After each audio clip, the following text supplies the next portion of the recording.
Nandito tayo sa room B10B.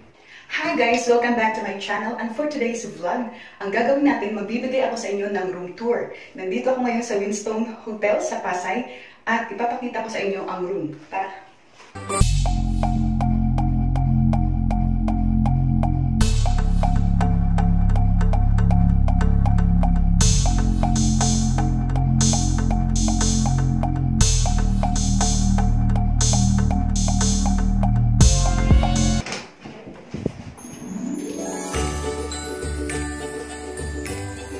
Welcome back to my channel. At ngayon, magbibigay ako sa inyo ng room tour. Nandito tayo ngayon naka-check-in sa Winstone Hotel dito sa Pasay. Magbibigay ako sa inyo ng room tour at the same time, hotel review. So, tara, start na tayo. Umpisahan natin sa interior design nitong room. So, yung first, makikita nyo dito yung kanilang door ay light gray. So, ito ay wall na color cream or yellowish or light yellow. Yung kanilang accent area. The same kasi ang color doon, gray. Ito naman ay combination of this, maroon, gray, pink, at para siyang Moroccan style. Ayan, makikita natin. So here, dito naman, meron tayong side table. Sa side table ay meron phone, and then ito, naka-color din siya ng gray. Tapos yung pinaka-top part is laminated. So on the other side naman, both sides of the bed ay meron siyang side table. Dito naman sa other part, nandito naman yung kanilang mga menu na kung saan nandito yung mga food selection. Marami silang food selection. Mamaya pag-uusapan natin sa review. And then, ito yung headboard nila, black, then comes with dalawang pillow. So mamaya sa review, I am going to give you all my experience here kung paano when it comes to their food, when it comes to their accommodation and services. So please stay tuned para marinig nyo, baka sakaling makatulong sa inyo if you will be planning to check in here in Winstone Hotel dito sa Pasay. And then we have here the vanity table. Dito naman ang kanilang vanity table. So ito ay mirror, and then yung color ng kanilang wall dito is light gray na parang geometric design. So this is not 3D wallpaper, tiles talaga siya. Same with here, tiles. Pero ito, wood. Okay, painted siya. And here, meron siyang table, vanity table with this one, my switch. Then my socket. Nakalagay na rin dito yung aking mga gamit kasi kahapon pa ako nag-check-in. So before ako lumabas ay magbibigay ako sa inyo ng room tour. Ito na nga, and then the review. So meron din dito black na upuan. Ito. And here, pwede ka maglagay ng mga gamit. Dito ako nag-online class kanina. I have here my laptop sa akin itong mga gamit na to. Doon sa labas ay facing EDSA. Nasa harap tayo ng EDSA. So close natin to. And they have the air-conditioned unit here. And television. Ayan. May plastic dito. Yung kalat ko. Okay. So ito naman ay maganda rin ang design. Pero kakaiba dito sa gray. Pure black naman yung kanyang design dito. And same thing here, meron silang wall hanggang dito sa baba, then cover ito, border ng silver. Ang air condition nila, okay naman, malamig naman siya. And we have here the switch. Okay, si switch pala yan sa aircon. Ang ganda kasi yung upuan nila na pinagpatungan ko ng gamit ay upholstered leatherette, naka-color black din, terno siya dito sa wall. And here we have another table kapag kakakain. So ito, ako naman dito ako nagawa ng aking mga paperworks. And then, black, and the other side is light gray. Pag tinignan natin dito, di ba nga ito ay naka-color yellow? Kung ako lang, speaking of color harmony, dapat itong yellow, I mean, kung ako ang nag-design, and also supposed to be is color gray na rin, tsaka yun, para meron siyang color harmony ng buong room. Okay? So, before we give you the full view of this room, tingnan naman natin dito sa CR. So, dito naman sa CR, makikita natin syempre yung sink here, tapos yung toilet bowl. Meron silang soap din na binigay, and then toilet paper. And ito naman ay nakatile siya ng parang champagne white ang color. On the other side, ito ay black pa rin. Tiles pa rin siya na black, and then champagne white. And there is a window, maliit dyan. Pwede mo siyang i-open or pwede mo siyang i-close dito. Meron din silang overhead shower. And here. So, okay naman, hot and cold. Ayan. Malinis naman ang kanilang room here. And meron tayong switch. Ito. Para doon sa ilaw. And then, ito yung isa pang switch dito. So, yung door, naka-double lock naman siya. Okay. And then, I don't know bakit may mga ganitong design. I think pinaglagyan ito ng display siguro. Kasi parang, ano to eh, yung magic tape. Ayun. Okay, I will give you now the full view of this room.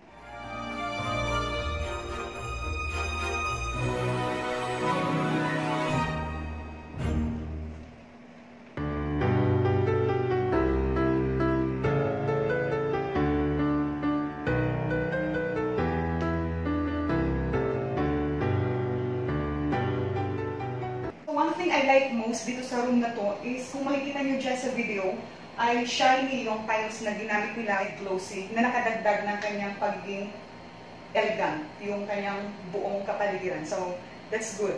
At napansin ko na same yung color, this black and white, same color here. Parang color harmony din ako dito sa mga wall. Ayan.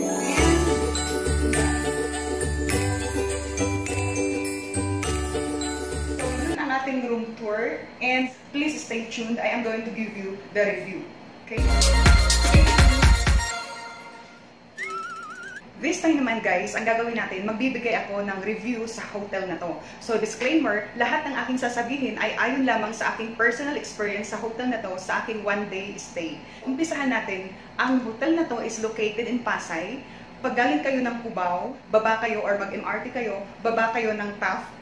Then, on the right side, makikita nyo ang Kabayan Hotel. Tatawid lang, then lakad ng patras, makikita nyo na agad yung Windstone Hotel. Unahin natin yung kanilang service. When it comes to service nila kahapon, nung pagdating ko dito, pumunta ako doon sa kanila, then nag-ask ako doon sa isang, yung mga nandoon sa front desk, okay ang kanilang accommodation, and then, sinamahan ako dito para tingnan ang room kasi nag-ask ako na tingnan ko muna yung room bago nila ibigay. So may isang room silang pinakita, maganda rin siya, elegant din yung design, pero mas prefer ko to kasi nga gray and black yung kanyang interior design ng buong room. Kanilang service, okay. Wag lang po natin i-compare doon sa, let's say, yung hotel na 3-star hotel or 4-star or 5-star hotel. Sabi ko kahapon doon sa lalaki, sabi ko, kuya, anong classification ng hotel na to? 3-star ba? Sabi ng lalaki, ma'am, no star. Star margarine daw. Kaya ayun. So, by the way, napakaganda ng kanilang service.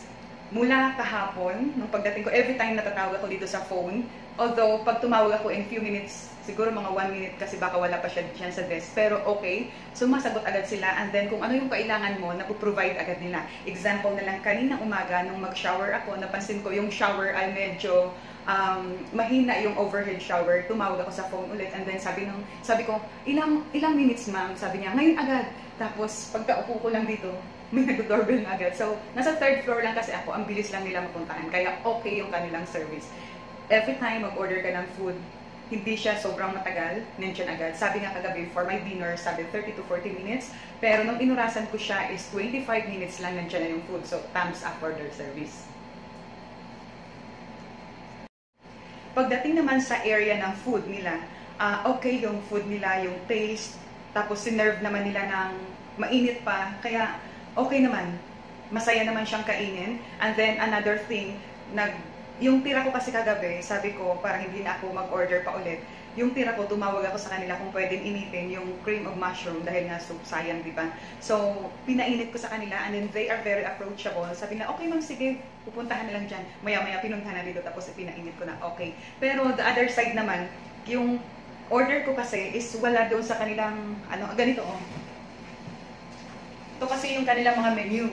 So, yung kanilang mga menu, napakadami ng food selection nila. Pero, limited lang pala yung available. Halimbawa, ang isang menu nag-order ako, let's say, pag sinabi mo sa kanilang crispy pata, sabi nila out of stock daw. Pag sinabi mo yung ganitong food, out of stock din daw. So, meaning to say, ang daming nasa list, pero limited stock pagdating sa kanilang kitchen. Ayun lang naman pagdating sa food nila. Kasi, hindi yata sila, I don't know. So, basta yun, hindi ganun kadami. Marami yung nasa listahan, pero hindi ganun kadami yung ma-order mo, anything na gusto mo, hindi yon available. Kagaya ngayon, so I prepared, sabi ko, available ba yung inyong halo-halo? Sabi nila hindi, fruit salad lang daw. So, di ba, kapag ka ikaw yung guest sa hotel, may mga preferred, pero hindi mo makakain yon. kasi kung ano lang yung available na nandun sa kanilang kitchen. Okay, so for their food, yung selection, later I am going to give my final rating. Parang school. picture lang natin. Magbibigay ako ng out of 10 kung ano yung bawat category. Next naman guys, pagdating sa rate, sa price ng kanilang room. This is a deluxe room. So kung titingnan natin, marami po yung mga hotel na good for travelers, or halimbawa, may lakad ka lang tapos hindi ka nakauwi sa bahay, na stranded ka or mag-traffic or napagod ka na, then you can check in sa isang affordable na hotel. So this is one. Very affordable ang rate nila for 24 hours ay 1,460 lang, di ba? Super ano na, kung i-compare mo naman sa mga ganitong hotel lang na for one day staycation, or kung mayroon ka lang nilakad or galing ka sa province. Actually, this is very good location kasi napakalapit niya sa mga terminal ng BLTB, ng Partas, ng may isa pang Victory Liner, mga malalapit siya na terminal. So yung mga nagbabakasyon galing sa province, tapos pupunta sila ng Manila, hindi agad sila sinusundo or hindi agad sila nakakapunta doon dahil traffic or what, pwede silang magpahinga dito dahil napakalapit lang, pwede lang lakarin. Sabi nga nung lalaki, no star daw, star margarine lang. Okay, that's good enough naman sa kanilang rate na yan. Hindi natin pwedeng presyohan siya ng kagaya ng what if, bakit yung hotel na ganito? Kasi depende sa klase ng hotel. There are hotel naman na 3-star, 4-star, or even yung mga 5-star hotel, talagang alam din naman natin ang price nila. Pero for one day staycation, or kung may lakad ka, na-stranded ka, na-traffic ka, or may mga meetups kayo and then hindi ka nakauwi, this will be a very good to stay. Winstone Hotel. Pagdating naman sa check-in, hindi sila gaano ka-strict. Kapag kagaya sa akin, dumating ako ng 3:30, so ang check-out ko din is 3:30. Ngayon ay, ano na, kasi magto-24 hours na ako by 3:30, I have to go at 3:30. Ang sabi nila, kapag ka daw lumampas ng 30 minutes, considered na siya as, para may charge na siya na 830. So, kung kayo po ay mag-check-in dito, you must be aware of your time. Baka matulog kayo ng matulog, tapos pag lumampas ka ng 1 hour, naka-charge na yun. Hindi kagaya doon sa mga 4-star hotel or 5-star hotel. Di ba minsan may 30 minutes silang parang grace period, tapos yun yung time na mag-pack up ka. Kung gusto mo naman, or kung gusto mo naman mag-extend ka ng check-out, pwede rin. Pero sa kanila, nag-charge na sila. Yun lang, you must be aware kasi baka hindi natin alam, tapos charge na pala pag lumabas ka. Okay, para sa aking rate, dito sa hotel na to, sa per category, ay eto. When it comes to room interior design, sabi ko nga kanina doon sa ating room tour ay ang ganda. I will give 9 out of 10. Perfect score sa bawat category is 10. So yung interior design, I will give 9. Pagdating sa location, kasi napakadali niyang puntahan, matuntuno lang yung TAF, pwede na siyang lakarin, so I'll give 9 out of 10. And then sa service na sinasabi ko kanina, I can give 8.5. Okay yon. May time lang na tumawag ako, parang natagalan siguro, nag-CR or lumabas yung naka-in-charge dyan. So yan, I can give 8.5. And then pagdating sa food, okay, di ba ang food nila, nabanggit ko na kanina, yun nga lang, yung nandito sa menu are not available in the kitchen. So I can give 8 out of 10. Pagdating man sa rate nila, sa presyo nila, napaka-friendly, at doon sa presyo na yun, affordable para sa lahat, I can give 9 out of 10. Then sa check-out naman nila or check-in, medyo konting strict sila guys. Kaya be aware kapag mag-check-in kayo, kailangan mag-out ka na on time or magsabi ka sa kanila kung gusto mo pa mag-extend. So I can give 8. So the overall rating na ibibigay ko sa hotel na to in my one day experience in staying here is 8.5. Yay! So the final say ko dito, I highly recommend this hotel. Kagaya dun sa mga magbibiyahe or yun sa mga may lakad dito sa Manila from province, tapos pupunta sila dito sa Manila, tapos wala silang mapag-istihan or wala silang matirhan, tapos may lalakarin sila na for one day lang sa mga iba't ibang offices dito. So I can recommend this place. Talagang napaka-accessible niya sa lahat. Lakad ka lang ng konti, meron dyan Jollibee, meron dyan Chowking and mga fast foods. Pag tawid mo naman doon sa kabila, nandoon yung Center Point at mga bus papuntang Cavite. So, napaka-accessible niya. Okay guys, hanggang dito na lang ang vlog na to. At kung bago ka sa aking channel, please do subscribe at click mo na ang bell button para lahat ng video ay magkasama tayo. And please stay tuned sa mga susunod ko pang video dahil magbibigay pa rin ako sa inyo ng hotel tour and review. See you on my next video. Bye!